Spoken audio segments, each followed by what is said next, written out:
BRS के कारगुजार सदर और वजीर बल्दी नजमुनस केटी रामाराव ने कहा कि कर्नाटक में बरखी की मुश्किलात कांग्रेस की नाअहली की वजह से पैदा हुई हैं। रियासत भर के किसान एहतजाज कर रहे हैं क्योंकि कांग्रेस हुकूमत जरूरत के मुताबिक बरखी सरबराह करने में नाकाम रही। केटीआर ने ट्वीट किया कि तेलंगाना के किसान कांग्रेस पार्टी की नाअहली के बारे में जानते हैं और कई दहाइयों से उस दर्द का सामना कर रहे हैं और अब कर्नाटक में किसान इस दर्द का सामना कर रहे हैं। कर्नाटक हुकूमत किसानों को बरखी सरबराह करने के मामले में काफी परेशान है, इसीलिए किसान नाराज हैं क्योंकि कांग्रेस हुकूमत ज़रई शोबे को बरखी फराहम करने में नाकाम रही।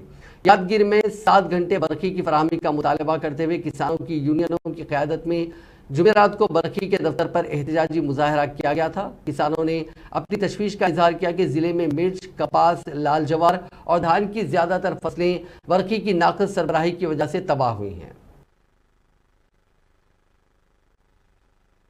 स्टेशन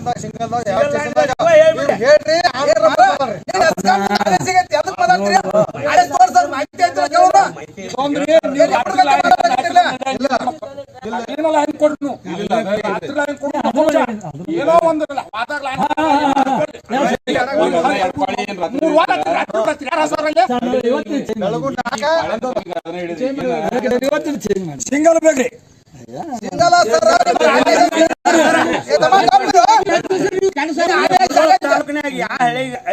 ಹೇಳ್ಬಿಡ್ರಿ ಮಾಹಿತಿ ನಿಮ್ಗೆ ಏನೇನ್ ಮಾಡಕತ್ರಿ